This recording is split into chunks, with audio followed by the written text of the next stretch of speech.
सज्जनपुर गांव में दो भाई रहते थे, सोहन और मोहन। सोहन बड़ा था, बुद्धिमान, मेहनती और व्यवहार कुशल। उसके घर में सुख सुविधाओं की कोई कमी नहीं थी। दूसरी ओर छोटा भाई मोहन आलसी और लापरवाह अपनी गरीबी से जूझ रहा था। एक दिन मोहन दुखों से टूटकर बड़े भाई सोहन के पास गया और भावुक होकर कहने लगा, ना बड़े भैया, हम दोनों एक ही खून के हैं, एक ही पिता के संतान हैं, लेकिन हमारे भाग्य में ये जमीन आसमान का फर्क काहे है। आपको हर काम में सफलता मिलती है, जबकि हमको हर काम में असफलता मिलती है। आपके घर में अन्न का भंडार है, हमारे घर में भंडार क्या छोड़ो, एक दाना भी खाने को नहीं है। आपकी शादी हो चुकी है, अरे हमारी तरफ तो कोई लड़की देखती भी नहीं है। गांव में आपकी इज्जत है, नाम है, जो मिलता है दुआ सलाम करता है। हमारा देखो, हमारी तो लोग हंसी उड़ाते हैं और पीठ पीछे तो न जाने क्या क्या कहते हैं। ए भैया, ऐसा क्यों है भैया, बताइए ना। अरे पगले, तुझे जो कुछ भी चाहिए तू तो बस बेहिचक मुझको बता, मैं तेरी मदद करूंगा ना। हाँ भैया, वैसे तो आपने हमेशा साथ दिया है, लेकिन कब तक मैं यूं ही हाथ फैलाता रहूंगा। सोचता हूँ, मतलब मन में ऐसा आता है कि जब हम एक ही घर में पैदा हुए हैं तो फिर हमारी किस्मत में इतना अंतर क्यों है। देख मोहन, समझ, यह सब ना किस्मत की बातें होती हैं। किसी को जन्म से सुख मिलता है, किसी को संघर्ष करके सुख मिलता है, किसी को संघर्ष करके कुछ भी नहीं मिलता। किस्मत की बात है। पर हां, मैं तुझे एक रास्ता दिखा सकता हूं। सुन, हमारे कुल गुरु केशवपुर के जंगल में कुटिया बनाकर रहते हैं। वो बड़े ही सिद्ध पुरुष हैं। तू जाकर उनसे मिल, शायद वो तेरी परेशानी का कोई हल बता सकें। एक बार मिल के तो देख। भाई की बात सुनकर मोहन के चेहरे पर आशा की किरण चमक उठी। ठीक है, धन्यवाद भैया। मैं आज ही केशवपुर की ओर रवाना होता हूँ, कम से कम मिल के तो देखूं। मोहन ने बिना समय गंवाए अपनी यात्रा शुरू की। 2-3 दिन पैदल चलते हुए वो केशवपुर के पास के जंगल में पहुंचा। वहां काफी देर तक भटकने के बाद एक कुटिया नजर आई।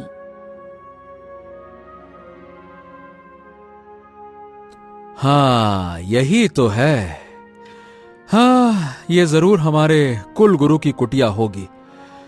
हाँ, चल मोहन, अंदर चलकर देखा जाए। वो साहस जुटाकर अंदर गया। सामने एक तेजस्वी साधु ध्यान मग्न बैठे थे। मोहन ने श्रद्धा पूर्वक प्रणाम किया।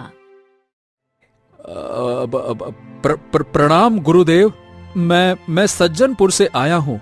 मेरे पिता केदार चंद थे। मेरे भैया ने बताया कि आप हमारे कुल गुरु हैं। आओ आओ आओ आओ आओ मोहन बेटा, आओ। तुम्हारे पिता मेरे प्रिय शिष्य थे। बताओ, इतने वर्षों बाद मेरी याद कैसे आई? गुरुदेव, मैं क्या कहूँ, किस्मत का मारा हूँ, मनहूस हूँ, अभागी हूँ, समझ नहीं आता। मैं अपने जीवन से बेहद दुखी हूँ महाराज। मेरे बड़े भाई के पास सब कुछ है, वो मेरे सगे भैया हैं, लेकिन मैं अभावों में जी रहा हूँ। ये जीवन अब बोझ सा लगता है। कृपया मार्गदर्शन कीजिए महाराज। गुरुदेव, कुलगुरु, मार्गदर्शन कीजिए। मोहन, मेरी बात ध्यान से सुनो। तुम्हारा भाई बुद्धिमान और परिश्रमी है, इसलिए भाग्य भी उसका साथ देता है, लेकिन तुमने कभी श्रम और विवेक का सहारा ही नहीं लिया, इसीलिए भाग्य भी तुम्हारा साथ छोड़ चुका है। तुम्हारा भाग्य अब सजल पर्वत पर यहां से 100 कोस दूर सो रहा है। अगर तुम वहां जाकर उसे जगा सको तो तुम्हें भी सफलता मिलेगी।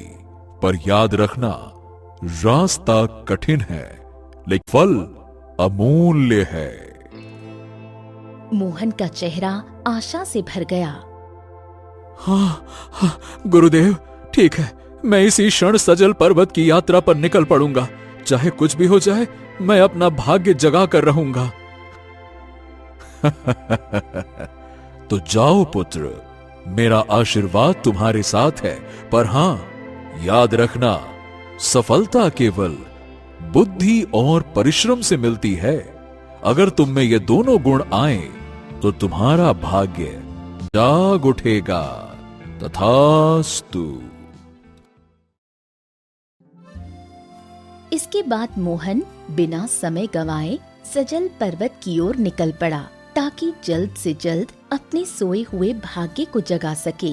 लगभग 1 हफ्ते तक लगातार चलने के बाद वो एक घने जंगल से गुजर रहा था। तभी अचानक झाड़ियों के पीछे से एक शेर दहाड़ता हुआ उसके सामने आ गया।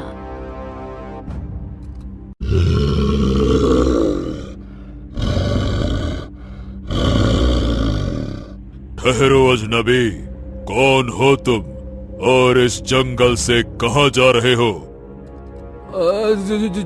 जी, मेरा नाम मोहन है और मैं अपने सोए हुए भाग्य को खोजने निकला हूँ।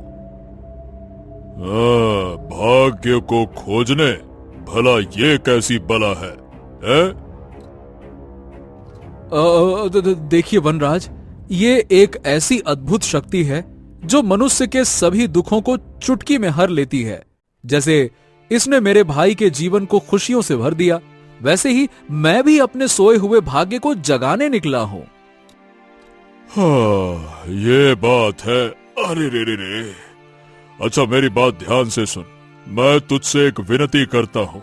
देख भाई, जब तू अपने भाग्य से मिले तो उससे ये पूछना, इस दांत के असहनीय दर्द से छुटकारा कैसे पाऊं?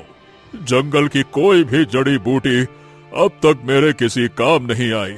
इस दर्द के कारण मैं शिकार करने लायक भी नहीं रहा। जैसे ही शिकार पकड़ूंगा तो मेरा दांत, अरे रे रे रे रे रे। इसका उपाय पता कर भाई तू। हाँ, ठीक है। मैं वचन देता हूँ वनराज, अगर मुझे अपने भाग्य से भेंट हुई तो मैं अवश्य ही आपकी समस्या का हल पूछूंगा, या कोई ना कोई तो उपाय जरूर लाऊंगा, या खुद लौटकर आपको बताऊंगा कि उपाय क्या है। ठीक है, जा। लेकिन याद रखना, वचन को निभाना ही सच्चे इंसान की पहचान होती है। यदि भूल गया तो अगली बार इस जंगल से सुरक्षित नहीं गुजरेगा। मैं शिकार नहीं कर पाया तो क्या हुआ, किसी को शिकार करने के लिए भेज दूंगा, फिर बेटा बच नहीं पाएगा। अरे रे रे रे रे, कैसा दांत है ये, क्या कहूं। शेर वहां से चला गया। मोहन ने मन ही मन ईश्वर का धन्यवाद किया। आज उसकी जान बच गई। कुछ दिनों की यात्रा के बाद जब मोहन थककर एक पहाड़ी गांव के समीप पहुंचा तो उसने देखा कि एक खेत के बीचों बीच एक किसान, उसकी पत्नी और उनकी बेटी तपती धूप में जमीन पर बैठे आंसू बहा रहे थे। मोहन उनके पास गया और सहानुभूति से पूछा, ओहो, एक बात बताइए, आप लोग इतनी कड़ी धूप में बैठकर रो क्यों रहे हैं आप लोग? क्या मतलब कोई बड़ी मुसीबत आ गई है क्या? अरे बेटा, हमारी परेशानी जानकर भी क्या कर लोगे भला? अरे जाओ, अपने रास्ते जाओ। अब तो भगवान भी शायद हमारी मदद नहीं कर सकता। अरे काका, शायद मैं आपकी कोई मदद कर सकूं। आप बताइए तो सही, कम से कम अपना दुख तो बांटिए, साझा तो कीजिए। हाँ, तो अच्छा सुनो बेटा, ये खेत मैंने वर्षों पहले खरीदा था। हमने इस पर बहुत मेहनत की, जी तोड़। जैसे एक माँ अपने बच्चे की परवरिश करती है, वैसे ही हल जोता, खाद डाली, सिंचाई की।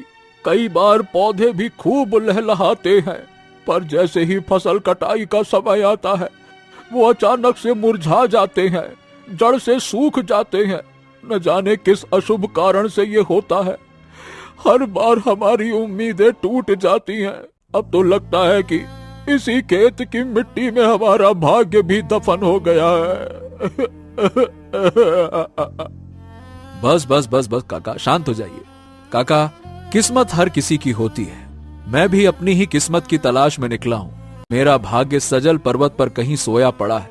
यदि वो मुझे मिल गया तो मैं जरूर आप लोगों की समस्या का समाधान भी उससे पूछकर लौटूंगा। हाँ हाँ बेटा, अगर तू ऐसा कर सके तो तेरा ये ऋण जीवन भर नहीं भूलेंगे बेटा। बस हमारे खेत का दुख भी अपने भाग्य से कह देना। हाँ बेटा, हाँ हाँ। बूढ़े किसान को वचन देकर मोहन फिर अपने सफर पर निकल पड़ा।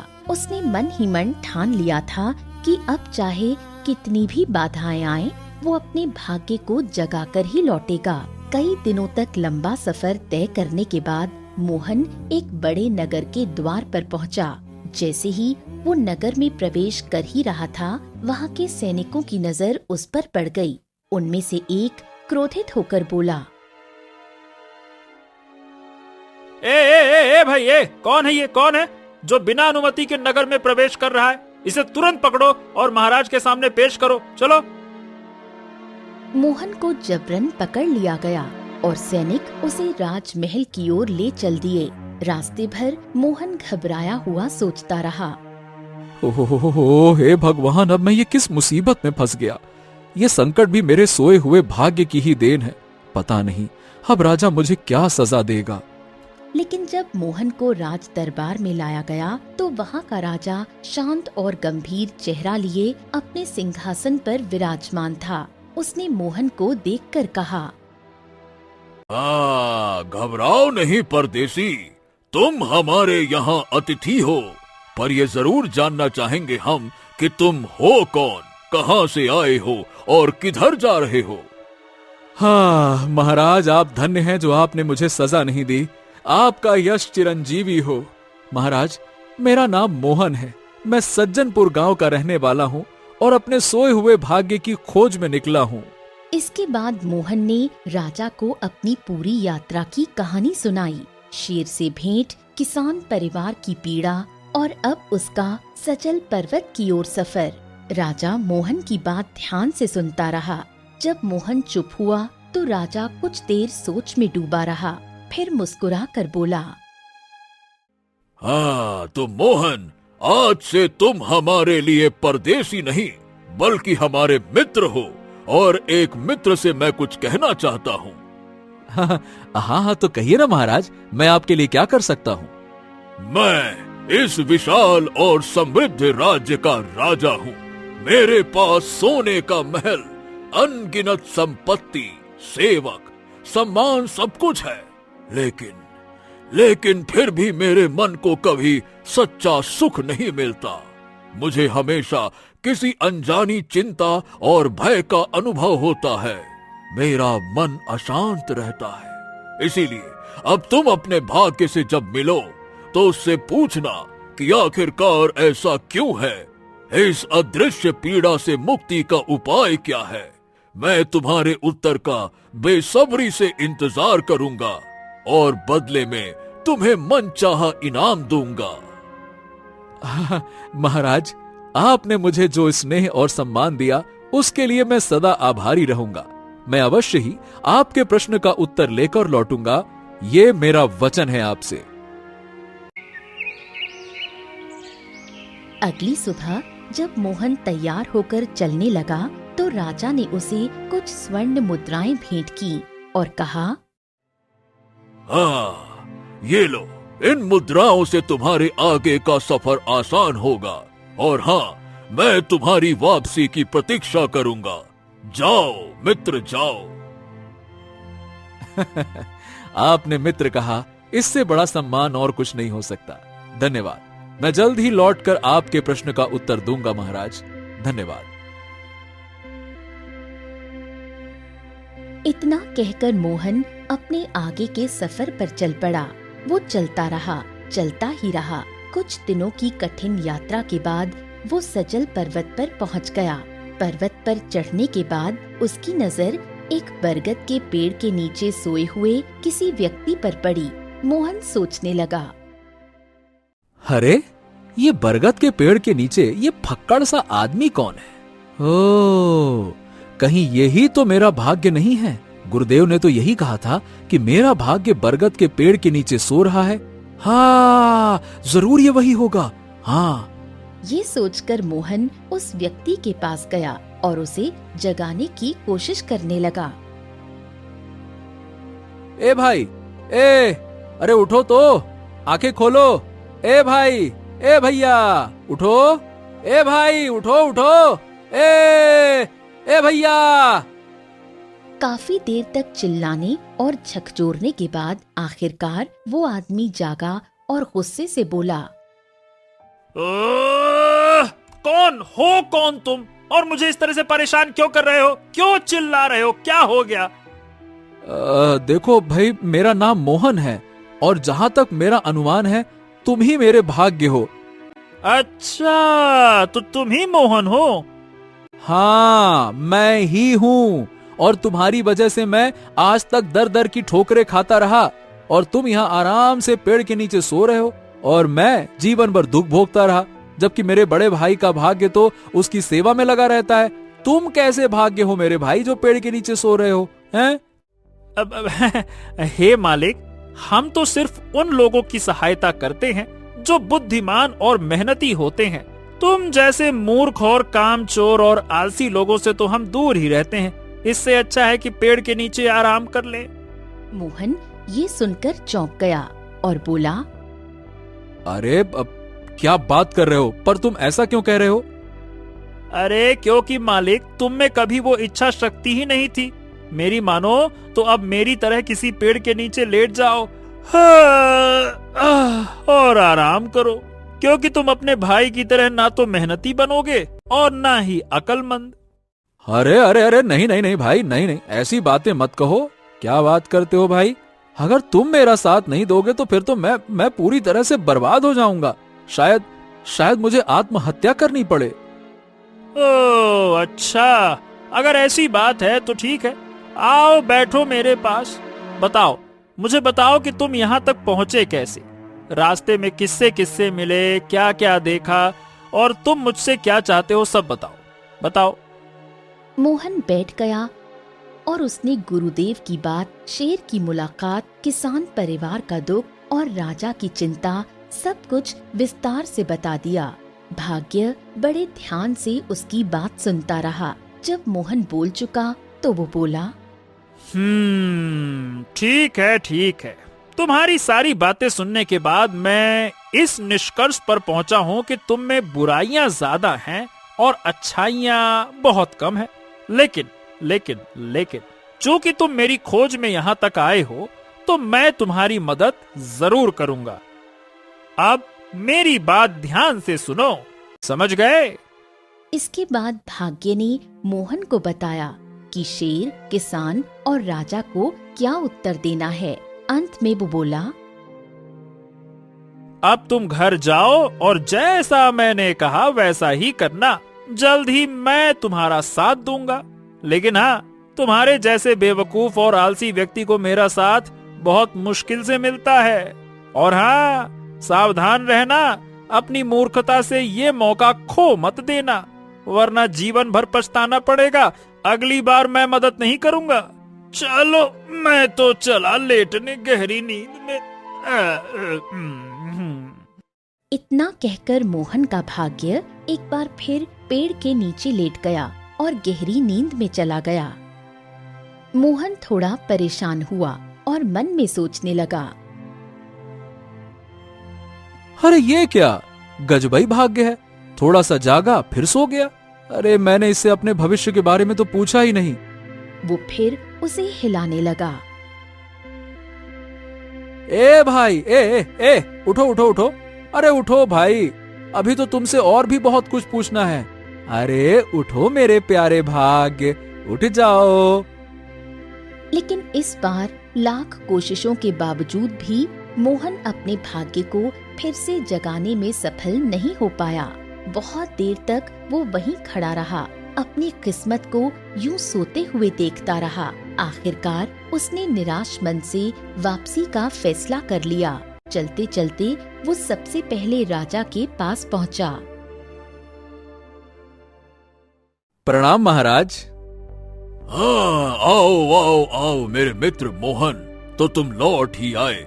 क्या तुम अपने भाग्य से मिलकर आए हो? क्या उसने मेरे प्रश्न का उत्तर दिया? बताओ। हाँ महाराज, मुझे मेरा भाग्य मिल गया और उसने आपके दुख का कारण भी बताया, लेकिन वो बात आपको मैं एकांत में बताना चाहता हूँ। अच्छा, तो चलो, आ जाओ मेरे साथ चलो। अब बताओ मोहन, मेरे दुख का कारण क्या है?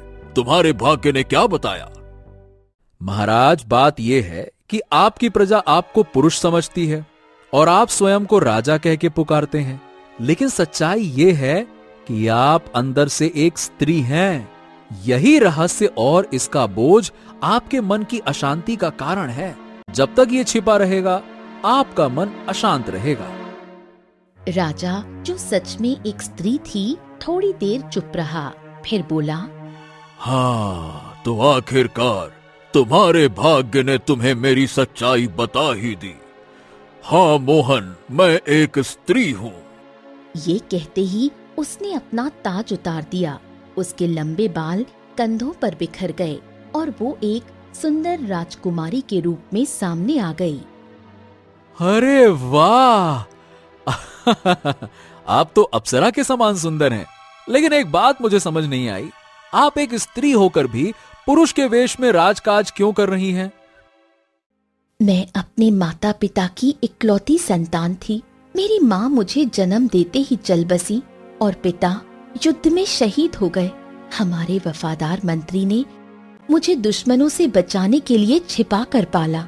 राज्य की परंपरा थी कि केवल पुरुष ही सिंहासन पर बैठ सकते थे, इसलिए मुझे पुरुष वेश धारण करना पड़ा। तब से मैं इस राज्य की सेवा कर रही हूँ। आहा, देखिए, आपके इस दुख का समाधान भी मेरे भाग्य ने बताया है देवी। आपको अपने लिए एक योग्य वर की तलाश करनी चाहिए और विवाह कर लेना चाहिए, तभी आपके जीवन में सच्चा सुख आएगा। तुम मेरे भेद को जानने वाले पहले युवक हो और मुझे तुम पसंद भी आने लगे हो। क्यों ना तुम ही मेरे पति बन जाओ और इस राज्य के राजा बनकर मेरे साथ जीवन बिताओ। नहीं नहीं नहीं नहीं नहीं नहीं नहीं देवी, मैं आपके योग्य हरगिज नहीं हूँ। मैं स्वयं अभी तक पूरी तरह से तैयार नहीं मानता अपने आप को, और वैसे भी अब जब मेरा भाग्य जागने वाला है तो मुझे किसी चीज की आवश्यकता रहेगी ही नहीं। सोच लो मोहन, अगर तुम मुझसे विवाह करोगे तो तुम्हारा भाग्य वहीं से बदल जाएगा। सारा जीवन सुख और वैभव से भर जाएगा। माफ कीजिएगा देवी जी, लेकिन मैं इस प्रस्ताव को नहीं स्वीकार कर सकता। आप किसी योग्य राजकुमार को अपना वर बनाइए। ये कहकर मोहन राजकुमारी से विदा लेकर चल पड़ा। इसके बाद मोहन चलता चलता उसी खेत में पहुंचा जहां वो गरीब किसान परिवार बैठा हुआ था। अरे बेटा, तुम आ गए। मैं तो तुम्हारे ही लौटने का इंतजार कर रहा था। क्या तुम्हें अपना भाग्य मिला? और क्या उसने हमारी फसल के नष्ट होने का कारण बताया? हाँ काका, मुझे मेरा भाग्य मिल गया और उसने आपकी समस्या का समाधान भी बताया। अच्छा बेटा, तो जल्दी से बताओ, मेरी फसल क्यों नहीं होती है? काका, आपकी फसल के ठीक बीचों बीच कभी एक धनी आदमी ने लूट मार करके ढेर सारे सोने के 40 घड़े गाड़ दिए। अब जब तक वो घड़े जमीन में रहेंगे तब तक इस मिट्टी में कुछ भी नहीं उगेगा। आप उन्हें निकाल दीजिए, आपका खेत फिर से हरा भरा हो जाएगा और आप इस इलाके के सबसे धनवान व्यक्ति बन जाएंगे। हाँ, क्या बात कर रहे हो? क्या सचमुच ऐसा हो सकता है? हाँ काका, ये बिल्कुल सच है। चलिए, अब हमको आज्ञा दीजिए, मैं आगे रास्ते पर निकलता हूँ। अरे बेटा, तू खाली हाथ कैसे जा सकता है? तूने तो मेरी जिंदगी बदल दी। सुन, मैं चाहता हूँ कि तू यहीं हमारे साथ रह, इन घड़ों को निकालने में मदद कर। जो खजाना निकलेगा उसमें से आधा तेरा, और मेरी सुंदर बेटी का विवाह भी मैं तुझसे कर दूंगा। फिर तू इस गांव में सुख पूर्वक रहना, ठीक है? मोहन कुछ क्षण चुप रहा, फिर बोला, नहीं बाबा, नहीं, माफ करना मुझे। ना मुझे खजाना चाहिए, ना आपकी बेटी से विवाह करना है। यहाँ रुककर मैं फिर से एक किसान ही बन जाऊंगा, और अब तो मेरा भाग्य जागने ही वाला है। अब मुझे क्या ही दिक्कत है? मेरा भाग्य जाग जाएगा, फिर तो कोई दिक्कत ही नहीं है।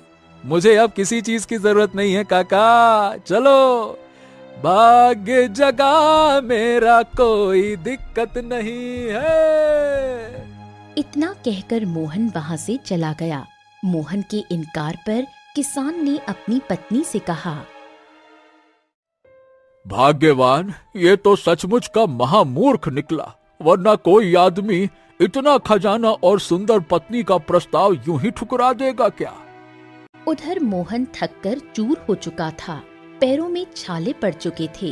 वो एक पेड़ के नीचे बैठ गया और सोचने लगा, हाँ, मेरी यात्रा तो पूरी हो चुकी है, लेकिन मेरा भाग्य अब तक क्यों नहीं बदला, ये समझ नहीं आ रहा।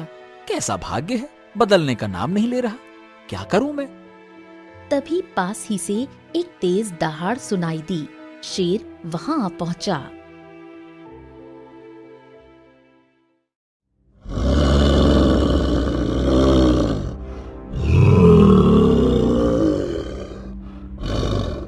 अरे मोहन, तुम लौट आए। बोलो, क्या तुमने अपने भाग्य से मेरे ये दांत के दर्द का इलाज पूछा? हाँ वनराज, आप रह गए थे, आप भी आ गए। चलिए अच्छा है। देखिए, दवा तो नहीं लाया, लेकिन मेरा भाग्य पता है क्या कहता है?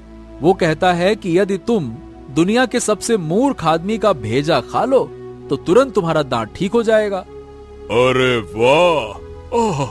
अब मुझे बस उस महामूर्ख को ढूंढना है, और मैं तुमसे वादा करता हूँ कि जैसे ही ठीक हो जाऊंगा तुम्हें ऐसी अद्भुत चीज दूंगा कि तुम जीवन भर ऐश करोगे। अरे रे रे रे, क्या कहूँ इस दांत का। आप भी कुछ न कुछ देने लगे। अरे वनराज, मुझे किसी चीज की आवश्यकता नहीं है, ना ना ना, कोई इनाम नहीं चाहिए। अरे जब मेरा भाग्य खुद ही जागने वाला है, क्या करूंगा मैं इनाम उनाम लेकर? आप भी गजब करते हैं। अरे वाह, तो चलो ठीक, तुम मेरे साथ चलो, हम दोनों मिलकर उस मूर्ख आदमी की तलाश करते हैं। चलो। इतना कहकर दोनों चल पड़े किसी मूर्ख की तलाश में। मित्र, सफर लंबा है, तुम मुझे कोई कहानी सुनाओ ना। कहानी? अरे मैं क्या कहानी सुनाऊंगा, मुझे कोई कहानी वानी नहीं आती। हाँ, मैं तुम्हें अपनी यात्रा की बातें सुना सकता हूँ। फिर मोहन ने उसे राजकुमारी, किसान और अपने भाग्य से हुई मुलाकात की पूरी कहानी सुना दी। शेर चुपचाप सुनता रहा। जैसे ही मोहन चुप हुआ, शेर की आंखों में चमक आ गई। वो मन ही मन सोचने लगा, अरे मैं भी क्या कर रहा हूँ, मेरी बीमारी का इलाज तो मेरे सामने ही खड़ा है।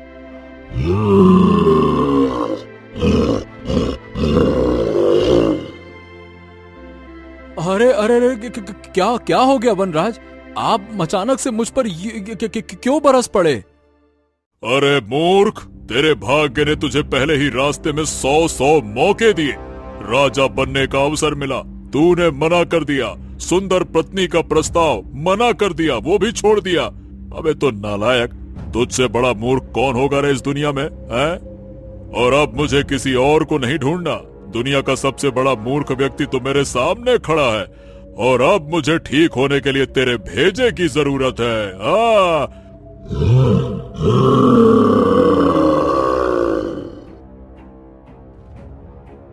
ये कहकर शेर ने छलांग लगाई और मोहन को खा गया।